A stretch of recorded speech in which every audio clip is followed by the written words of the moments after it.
Hello, bachcho. Let's see the question. In order to show phase relationship between voltage and current in AC circuit, we use the notion of option A phasors, option B sine function, option C both A and B, option D neither A nor B. So let's see the key concept of this question.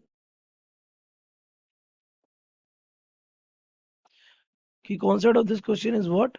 The phase relationship. क्या show करना है आपको? Phase relationship. So what is phase relationship?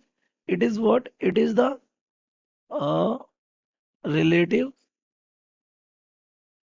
comparison of values at an between voltage and current. For example किसी भी instant पर जैसे मैं आपको बताऊं एट एनी इंस्टेंट टी, तो आपको पता है voltage is given by v is equal to V naught sine omega t. तो यू नो कि आपका जो वोल्टेज है वो डिपेंड कर रहा है किस पर? टाइम टी पर। तो साइन के साथ इसका फंक्शन कितना बन रहा है? Omega T. This is the phase. ये क्या है?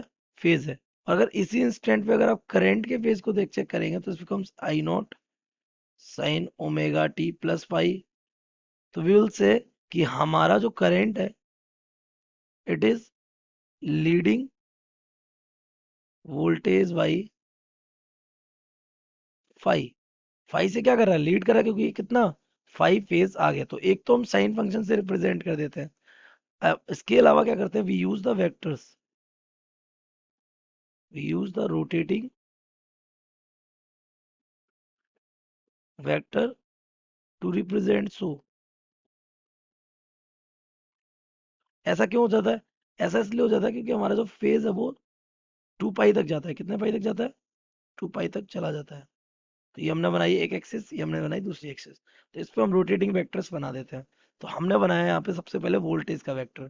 तो ये हमारा वोल्टेज का वेक्टर हो गया, ये वी नॉट। इसकी टोटल लेंथ है वो वी नॉट है। लेकिन ये जो वाई एक्सिस पे ये जो बना रहा है ये this is what? This is V. Simply ये इसका फेज कितना था? ओमेगा टी था। अब फेज रिलेशनशिप दिखाना है आपको, है ना, करंट का। तो करंट कितना है? 5 फेज आगे है। तो ये हमारा चला जाएगा करंट ये यहाँ। सिंपली ये इसका जो फेज है ये वाला फेज, ये 5 हो जाएगा। इससे क्या होगा? ये हमारा है कितना है? आई नॉट। लेकिन इसका ये वाला पार्ट कितना हो जाएगा? दिस विल बी ऑफ आई। तो देखिए आपको यहाँ से क्या नजर आ रहा है? करंट का वेक्टर वोल्टेज के वेक्टर से 5 फेज कहाँ है? आगे।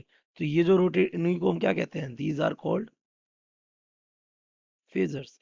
तो फेजर से भी हम फेज रिलेशनशिप रिप्रेजेंट कर देते हैं और साइन फंक्शन से भी। तो are correct option will be option C both A and B. So correct option